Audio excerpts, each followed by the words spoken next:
one Pictoon. December 22nd, 2012 will be the first day of the 14th Bactoon.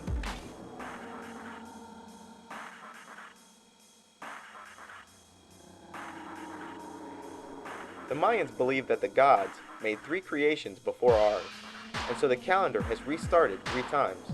The most recent of those creations ended at the beginning of the 14th Bactoon.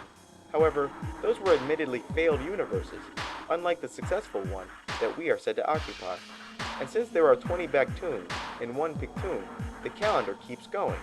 So the only thing that ends on December 21st, 2012 is the end of a 394-year cycle. But this is not the end of time, simply the rolling over of the odometer. It will simply be the end of the 13th Bactoon since creation, which started at 3114 BC. Which means that 2012 is no more significant than September of 1618, or March of 2407.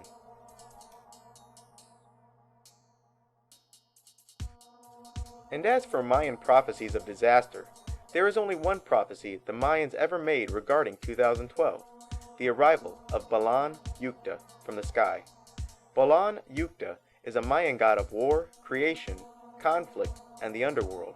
The only Mayan inscription regarding the end of the 13th Bactoon, or 2012, is located in southern Mexico at a place dubbed Monument 6. The inscription reads, "He will descend from the sky." The details regarding the arrival have been eroded by time, but that's all the Mayans had to say regarding the so-called 2012 end date. No disasters, no floods, nothing except he will descend from the sky.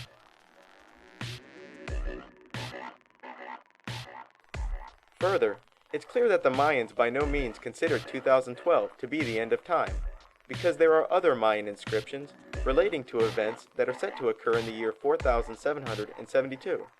Why would the Mayans talk about events occurring at the end of the 20th Bactoon, the year 4772, if the calendar stops at the end of the 13th Bactoon? So maybe the reason those History Channel scholars simply tell you what the Mayans said would happen on 2012 without quoting the Mayans themselves is that they don't have the option to. In the history of archaeology, only a single Mayan prediction regarding 2012 exists, the arrival of Balan Yukta from Monument 6.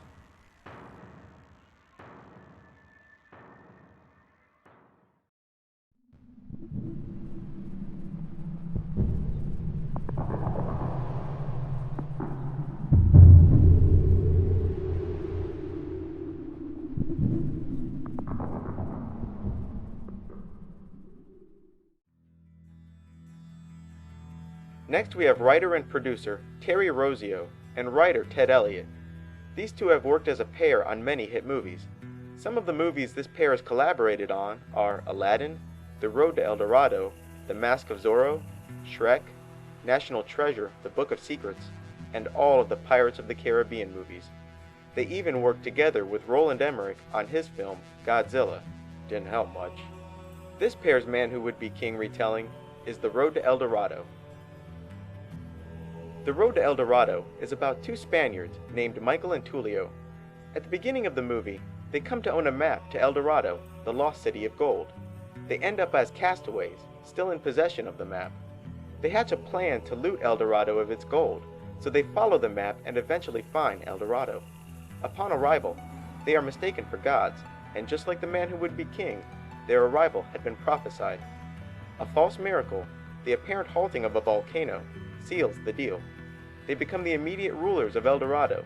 Later, however, Michael is seen bleeding, and it becomes apparent to the high priest that he is only a man and not a god.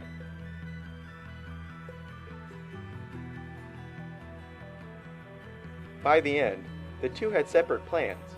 One intended on remaining with the primitive people as ruler, while the other, Tulio, intended on going home with his half of the gold. But before Tulio leaves, an old enemy catches up with them. During the panic of escape, the pair watch all their treasure wasted. The Road to El Dorado, even more than Stargate, has scenes that appear to deliberately draw from The Man Who Would Be King. Ted Elliott and Terry Rossio also wrote the stories for the Pirates of the Caribbean.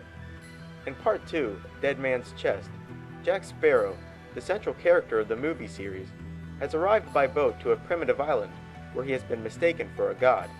The natives decide to paint eyes on his face, symbolizing his divinity. Just another retelling, it appears. Ted Elliott and Terry Rossio also wrote National Treasure 2, The Book of Secrets.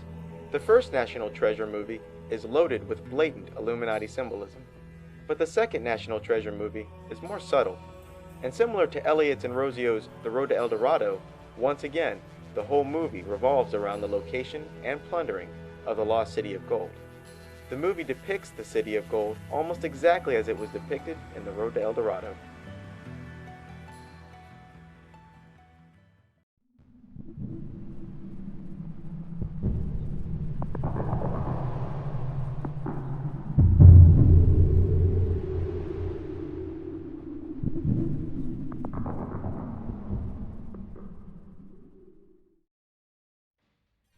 Next, we have George Lucas, creator of the Star Wars saga. Star Wars, most notably Episode 6, Return of the Jedi, appears to be yet another retelling of The Man Who Would Be King.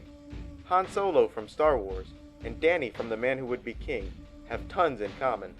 Both smugglers, have a brainy best friend, and many more. Even Darth Vader, who is probably film history's most infamous villain, appears to be based on Jesus Christ.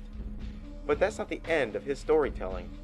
Apparently, Lucas's Jedi isn't Lucas's at all. The Jedi, or the Jedi, were a secretive group of magicians in ancient Egypt.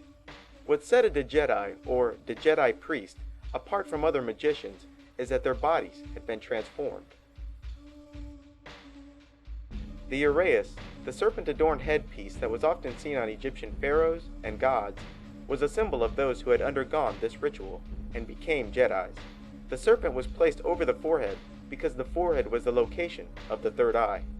The serpent was used because it symbolized those who had their kundalini, or inner serpent, raised from the base of their spine up through the chakras and placed into the foreheads. Djed means spinal column. Initiation to the Jedi Order was physically demanding, and, like Luke Skywalker discovered, often involved exercises and other routines that had nothing to do with spiritual growth. But if a Jedi student showed promise and perseverance, he was initiated into the Order of the Jedi. In this rite, the initiate would be led blindfold into the very center of the Pyramid of Giza, where they would lay into a sarcophagus, which is like a giant coffin. From there, while clinically dead, certain incantations are said over the coffin. 3 days later, the person would be reborn as a Jedi, with abilities that we would associate with powerful magicians. They experience the world through the eyes and abilities of a spirit, yet still have flesh. They could create objects at will, move objects from afar, move at incredible speeds, have extrasensory perception, telepathy, the ability to see spirits, and also complete control of their astral bodies, allowing them to tear their soul away from its fleshly encasing and send their astral bodies to distant places in the universe. Today, this ritual of the body transformation is reenacted by the Masons and Skull and Bones. In fact, you've seen it before. When someone is initiated into the 33rd degree of Freemasonry, they are blindfolded and lowered into a pyramid. After the initiate has taken the oath, his mask is removed and he quote-unquote receives the light. But this is not just a figurative light of knowledge, but reborn in literal light.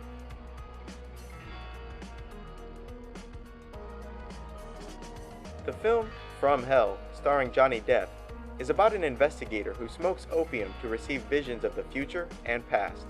Against him is a series of murders perpetrated and concealed by the Freemasons, who occupy all the significant seats of power in 19th century London. The movie depicts a reenactment of this most secretive ritual. Let the brother receive the light.